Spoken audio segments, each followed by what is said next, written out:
બનાસકાંઠામાં મિત્રતાનું ખૂન, માત્ર 30,000 રૂપિયા માટે યુવકની નિર્મમ હત્યા, લાશ નદીના પટમાં દાટી દીધી.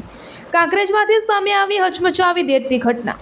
બનાસકાંઠા જિલ્લાના કાંકરેજ તાલુકામાં માનવતાને શર્મસાર કરે તેવી એક ચોંકાવનારી ઘટના સામે આવી છે.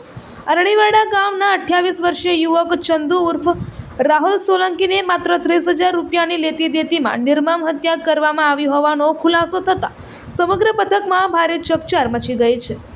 હત્યા બાદ આરોપીએ લાશને નદીના પટમાં દાટી દેતા ઘટનાએ લોકોમાં રોષ ફેલાવ્યો છે. પૈસાની ઉઘરાણી જીવલેણ બની.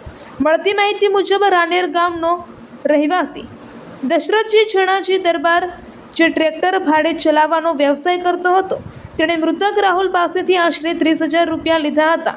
છેલ્લા કેટલાય સમયથી રાહુલ પોતાના પૈસાની ઉઘરાણી કરતો હતો. આ દરમિયાન આરોપી રૂપિયા પરત ન આપવા પડે તે માટે કાવતરું રચ્યું હોવાનું સામે આવ્યું છે. આરોપીએ રાહુલને વાતચીતના બહાને રાનેર બોલાવ્યો હતો અને બાદમાં નદીના પટમાં વિસ્તારમાં લઈ જઈને તેની હત્યા કરી નાખી હતી. ગુનાને છુપાવવા માટે આરોપીએ લાશને જમીનમાં જ દાટી દીધી હતી. છેલ્લા 3 દિવસથી રાહુલ હતો ગુમ. છેલ્લા 3 દિવસથી રાહુલ ગુમ થતાં પરિવારજનો ચિંતિત બન્યા હતા.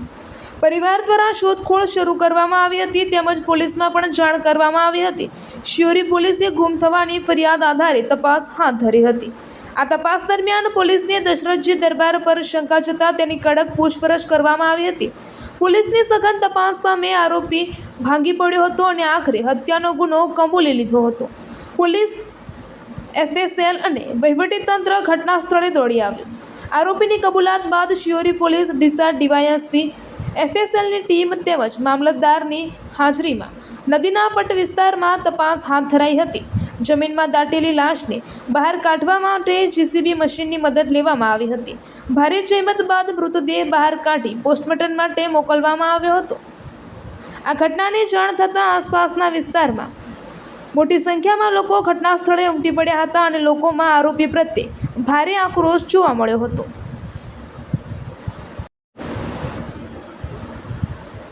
પાંચ બહેનોએ એકનો એક ભાઈ ગુમાવ્યો. મૃતક રાહુલ સોલંકી પોતાના પરિવારનો એકમાત્ર પુત્ર હતો.